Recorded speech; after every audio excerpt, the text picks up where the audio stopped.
Je suis là. Alors, la suite de l'histoire. Donc, la maman savait. Et la maman, pour ceux qui viennent d'arriver sur cette vidéo-là, allez écouter la précédente pour que vous ayez le fil de l'histoire. Sinon, vous n'allez pas comprendre où je m'en vais comme ça. Là, on est en train de parler des enfants qui ont été sodomisés, abusés. Et aujourd'hui, ça a un impact sur leur façon de vivre, sur les rapports qu'ils ont avec leurs enfants, sur les rapports qu'ils ont avec leurs conjoints, leurs conjointes. Et les rapports même dans la société. Je vous ai déjà dit que la société africaine est très malade. Les sages-femmes, vous voyez en train de travailler, maltraiter les gens. C'est des femmes qui ont été abusées. Les mamans, vous voyez, qui s'emportent dans leur foyer, qui sont désagréables, qui maltraitent leurs employés des maisons là. C'est des femmes qui ont été abusées. Les papas démissionnaires, les papas qui ont peur des responsabilités, les papas qui battent leurs enfants, qui négligent leurs enfants, les papas qui sont sauvages que vous voyez là. C'est des pères qui ont été abusés, sodomisés, maltraités. La société africaine est malade. La société africaine est malade. Les papas africains qui aiment les petites filles, les petites minettes. Quand on était encore jeunes là, les petites filles qui vendent au bord de la route, qui vendent des oranges, les œufs au bord de la route là, aux commerçants là, aux voyageurs là. Les papas qui viennent toucher leurs seins, toucher leurs fesses là. C'est des pédophiles. Eux-mêmes, ils ont été abusés. On a vu des choses en Afrique, hein? Mais notre esprit a refoulé. Il se passe des choses dans les foyers africains. Nos enfants qui cassent aujourd'hui ici à la diaspora, qui sont tellement frustrés, c'est des boules de frustration. C'est des enfants qui sont abusés dans les foyers, maltraités, négligés par les parents. Des enfants qui ne vont jamais en vacances, qui ne font jamais d'activité, qui n'ont aucune... Ils n'ont même pas... Papa. Papa là même est sous le toit, hein, mais on ne le voit pas. Jamais il va prendre les enfants, jouer avec les enfants, les emmener au parc. Ce sont ces enfants-là. Quand ils voient les petits... Là, quand ils voient... le symbole de la réussite des autres. Parce qu'ils savent que leur vie est un échec. Ils détruisent ces symboles-là. Ils se déchargent.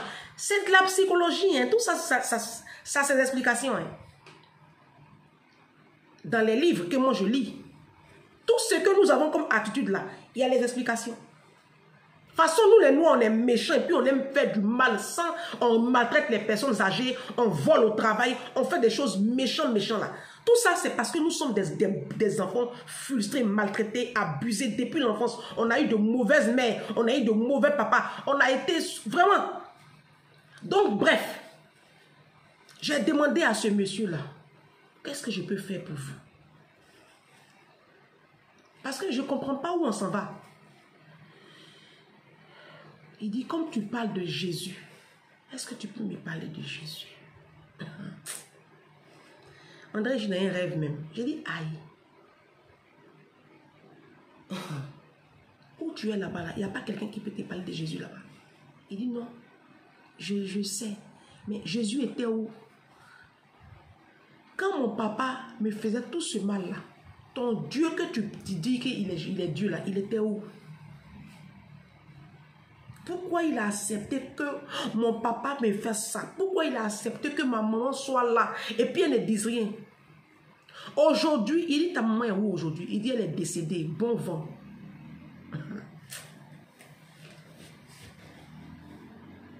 Il dit tu te dis quoi? Il dit maman est décédée. Quand elle est décédée, bah elle est décédée quoi? Et je ne voulais même plus la voir.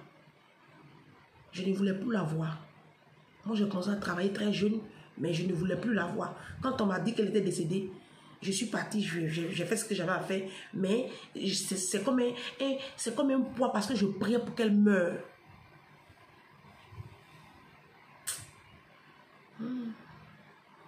J'ai dit, monsieur, ça va. Il dit, je suis tenté de vous expliquer ma vie. Ça pourrait aller mieux. J'ai dit, ok. Et ton papa, il est où aujourd'hui? Il dit, mon papa est devenu fou. Lui aussi, il est décédé. De folie, il dit,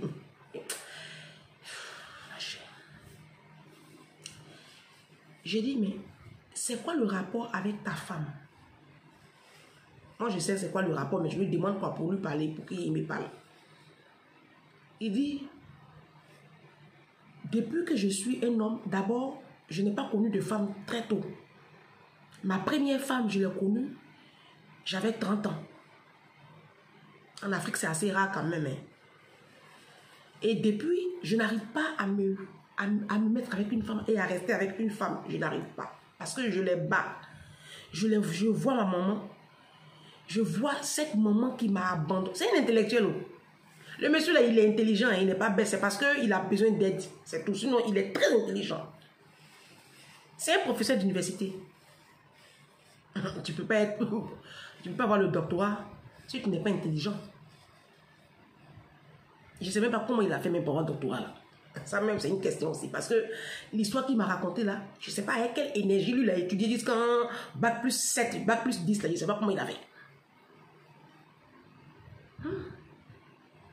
Ça dit qu'il y a des histoires, je reçois, je suis dépassée même pour vous expliquer. Il y a plein, je ne vous explique pas où. Parce que en fait, je me dis que les gens mentent.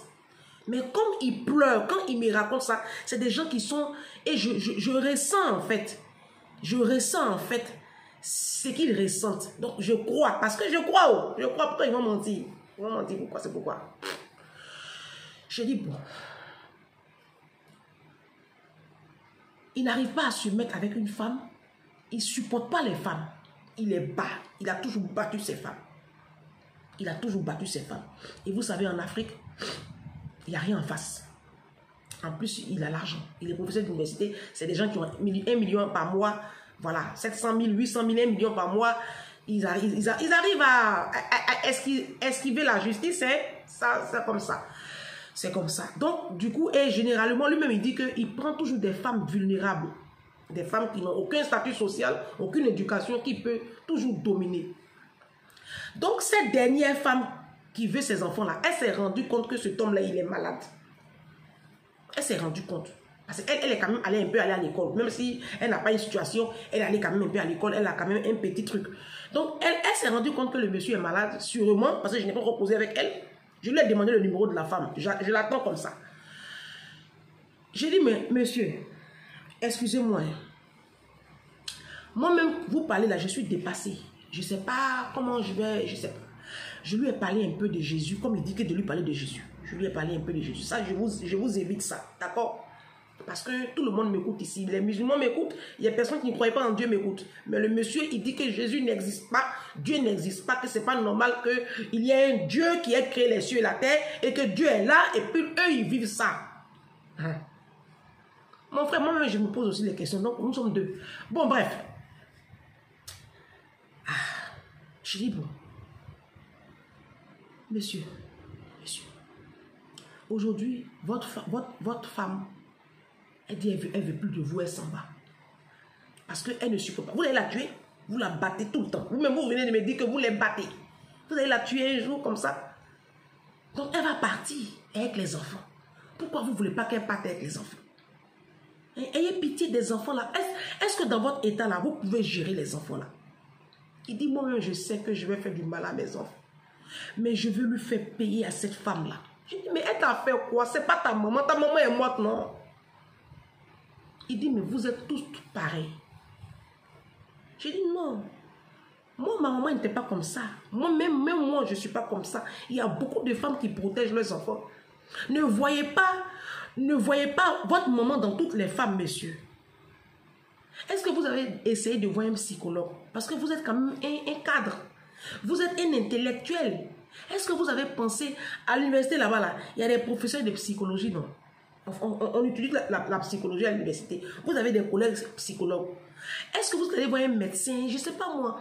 Essayez de faire ce pas-là. Il dit, madame, je ne suis pas fou. Il dit, si, monsieur, vous n'êtes pas normal.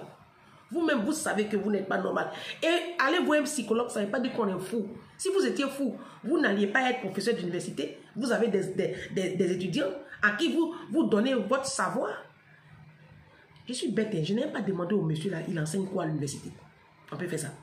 Je ne sais même pas ce qu'il enseigne. Je dis, monsieur, je vous en supplie. Je vous en supplie. Déjà, dans un premier temps, allez voir un psychologue. Je suis désolée pour vous. Je suis vraiment désolée pour vous. L'histoire que vous me racontez est tellement douloureuse. Je vous demande, je suis désolée. Je ne sais pas ce que je vais faire. Moi, je suis ici en France. Je suis à 6000 km. C'est-à-dire que si j'étais dans votre pays, j'allais me déplacer pour vous rencontrer. Je vous promets, monsieur. Mais vous savez, vous avez mon numéro. On peut être des amis. Moi, je veux être votre ami. Est-ce que vous permettez que je sois votre ami? Il dit, il n'y a pas de problème. Je dis, d'accord. Donc, appelez-moi. Moi aussi, je peux vous appeler. On peut s'appeler en vidéo même. On va se voir. On s'est appelé en vidéo. Un monsieur normal, quoi. Il doit peut-être faire 1m75, 1m76. Un monsieur normal, de corpulence normale, au-dessus de tout soupçon. Au-dessus de tout soupçon. Mais une âme brisée. Un monsieur détruit. Un monsieur qui lutte avec ses démons. J'ai dit, monsieur, vous savez ce que vous allez faire. Est-ce que vous pouvez aider votre femme à pouvoir faire un petit commerce? Il dit, elle fait déjà un petit commerce. Il dit, mais est-ce que vous pouvez l'aider un peu plus? Comme ça, elle va gérer les enfants. Et puis, vous allez vous concentrer sur vos soins. Parce que vous avez besoin d'aide. On a tous besoin d'aide. Sur la terre, là, celui qui va dire que lui, il n'a pas besoin d'aide, c'est un menteur. Même les chefs d'État, vous voyez là, ils ont des conseillers. Les chefs d'État, vous voyez là, le président Macron, le président Paul Biya, le président Alassane Ouattara, les grands chefs d'État, le président Joe Biden, ils ont des personnes qu'ils payent pour leur parler. Les discours, ce n'est pas eux qui écrivent. Leur habillement, ce n'est pas eux qui décident. On a tous besoin d'aide. Sur la terre, là. Celui qui dit que lui, il peut vivre seul sans aide, là. Il ment. Moi-même, souvent, j'appelle ma maman. Il dit, maman, ces choses, tu m'as me donner 100 €. Il me donne 200 €. Elle me donne. Aïe. Parce que je suis en train de monter le business, là. C'est pas facile pour moi. C'est pas évident, hein. Ma maman, elle est ici en France. On a tous besoin d'aide. Il n'y a pas de honte à demander de l'aide. C'est pour aller te prostituer, voler, là. C'est ça qui n'est pas bon. Sinon, on a tous besoin d'aide.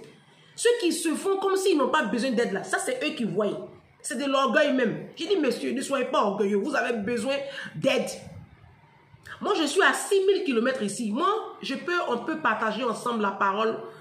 Je lui ai parlé du pasteur Joyce Meyer qui a été violé par son père, abusé par son père, et aujourd'hui, qui a même baptisé son propre papa qui l'a violé, qui l'a gagné à Christ d'abord, qui l'a fait baptiser. Son papa travaille dans son église même. Son papa qui l'a violé là. C'est Jésus qui fait ça. Mais bon, comme tout le monde ne croit pas en Jésus, c'est pour cela que je lui ai proposé ce livre-là. J'ai dit, monsieur, vous allez lire ce livre-là. Déjà, et puis vous allez lire aussi ce livre-là.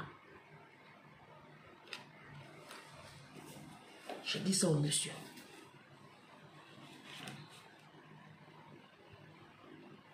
J'ai dit au monsieur, vous allez aller, quand vous allez acheter ce livre-là, on va partir ensemble à la page 62. La dénégation est devenue un mode de vie. La dénégation, c'est le fait de dénier quelque chose. Donc, Elodie Biti dit la dénégation est devenue un mode de vie. À présent, au cours du travail thérapeutique, beaucoup d'entre nous ont encore peur des problèmes. Nous consacrons sans doute plus de temps à réagir à un problème qu'à le résoudre. Tout le monde a des problèmes à résoudre. En travaillant sur nous-mêmes, nous apprenons à nous concentrer sur la résolution de nos problèmes. Nous nous assurons avant tout que le problème nous appartient. Sinon, notre problème est l'établissement de limites. Puis, nous cherchons la meilleure solution. Cela peut vouloir dire fixer un but, demander de l'aide, recueillir plus d'informations, prendre une mesure ou lâcher prise. C'est le titre du livre, Lâcher prise. Dans ce livre-là aussi, ce livre-là, je vous le conseille beaucoup. Les 5 blessures qui empêchent d'être soi-même. C'est un livre qui est très puissant. Je lui ai conseillé ces 2 livres-là déjà. C'est un intellectuel, il va les acheter. Et je suis en contact avec lui. Je lui ai demandé le numéro de la femme là, de son ex là. Je vais essayer de voir comment je les aide pour qu'il laisse les enfants à la femme. Le monsieur là n'est pas normal. Le monsieur là n'est pas bien. Il va rien faire. Vous voyez, en fait, les hommes qui se battent comme ça pour prendre leurs enfants là, c'est pas parce qu'ils aiment les enfants là. C'est pas parce qu'ils vont faire quelque chose avec les enfants là. C'est pour faire du mal à leurs ex-compagnes. pour une raison ou pour une autre. Lui, je connais ses raisons. Mais les autres hommes là, il y en a plein, on ne sait pas c'est quoi les problèmes. Mais vous voyez que ce n'est pas simple. Je vous ai raconté cette histoire-là pour que vous compreniez que ce n'est pas simple. Derrière toutes ces attitudes que nous avons, nous tous là, il y a des douleurs. Il y a des douleurs que nous cachons. Derrière nos attitudes que nous avons dans la société là, il y a un non-dit. Il y a quelque chose que nous avons enfoui en nous. Tous les petits noirs sont des blessés de guerre. Nous tous que vous voyez là, on est tous des malades. Il y en a qui refusent. Qui refusent de penser qu'ils ont un problème. Ma chérie, mon frère, tu as besoin d'aide. C'est pour cela que je référais une vidéo sur allons voir ensemble un psychologue. Je dirais à toutes ces femmes-là, battez-vous pour garder vos enfants auprès de vous.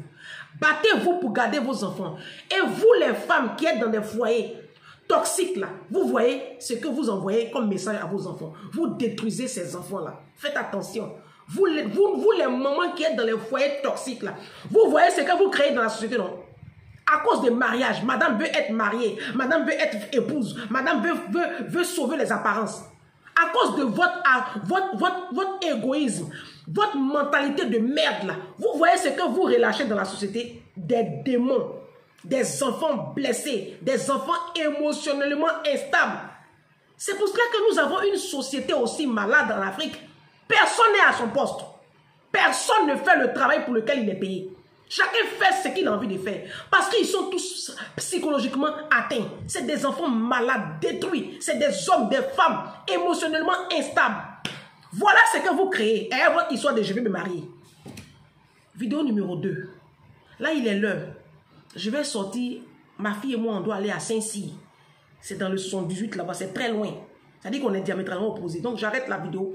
Je suis invité à Saint-Cyr. Donc, je m'en vais avec mon enfant. Vous aurez la 3e vidéo, la suite, demain. Si. Vous avez compris. On se dit à bientôt. Parce que moi-même, je ne sais même pas si je vais m'en sortir. Priez pour moi. Hein. Je vous ai dit, quand vous priez, priez pour moi. Ne soyez pas égoïste. Priez pour moi aussi parce que j'ai envie même de me déconnecter des réseaux sociaux pendant un mois. Parce que j'ai mal à la tête et je suis fatigué. Moi, mais je suis très fatigué.